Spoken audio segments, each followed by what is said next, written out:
আসসালামু আলাইকুম। Start edu চ্যানেলে আপনাদেরকে স্বাগতম।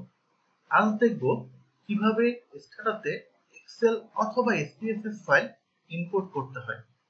আমাদের একটি এক্সেল ফাইলে কিছু ডাটা রয়েছে যা আমরা স্টার্টাতে এনে অ্যানালাইসিস করতে চাই। এজন্য যা করতে হবে, স্টার্টাতে ফাইলে গিয়ে ইম্পোর্ট, কিছু অপশন চলে আসবে, Excel spreadsheet, text data, SPSS data. আমরা এক্সেল ফাইলটি নিব, তাই এক্সেল স্প্রেডশিট সিলেক্ট করব। একটি নতুন উইন্ডো চলে আসবে। এখান থেকে দেখুন আমাদের ওই এক্সেল ফাইলটিকে আমরা ব্রাউজ করে নিব। ব্রাউজে গিয়ে লোকাল ডিস্কটিতে আমাদের ফাইলটি রয়েছে, আমরা এক্সেল ফাইলটি সিলেক্ট করে ওপেন করব। দেখুন প্রিভিউ সেকশনে আমাদের ফাইলটিকে দেখাচ্ছে।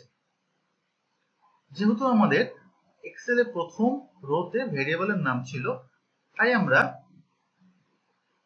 স্টার্টাতে ইম্পোর্ট করার সময় যেটা করব, ইম্পোর্ট ফার্স্ট রো দিয়ে এখানে আমরা টিক চিহ্ন দিব। তাহলে দেখুন আমাদের প্রিভিউ সেকশনে প্রথম রোতে ভেরিয়েবলের নামগুলো দেখাচ্ছে। আমরা রেঞ্জেও কাজ করতে পারি।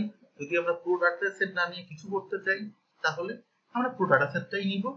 তাই এখানে কিছু করলাম না, এখন আমরা ওকে দেব। দেখুন আমাদের এক্সেল ফাইলটি ইম্পোর্ট হয়ে গেছে।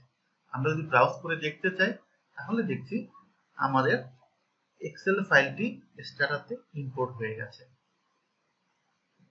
একইভাবে আমরা এসপিএসএস ফাইলও স্টার্টাতে ইম্পোর্ট করতে পারি। আমরা প্রথমেই এই ফাইলটিকে ক্লিয়ার করে নিলাম। একইভাবে ফাইলে গিয়ে ইম্পোর্ট, এখান থেকে এসপিএসএস ডাটা সিলেক্ট করলাম। সিলেক্ট করার পরে আমরা যে ফাইলটি ইম্পোর্ট করতে চাই তা ব্রাউজ করে নিব। এটাকে সিলেক্ট করে ওপেন দিয়ে দিলাম।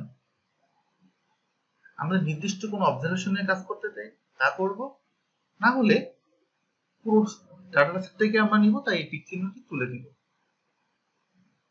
তুলে দেওয়ার পরে আমরা ওকে দিয়ে দিব।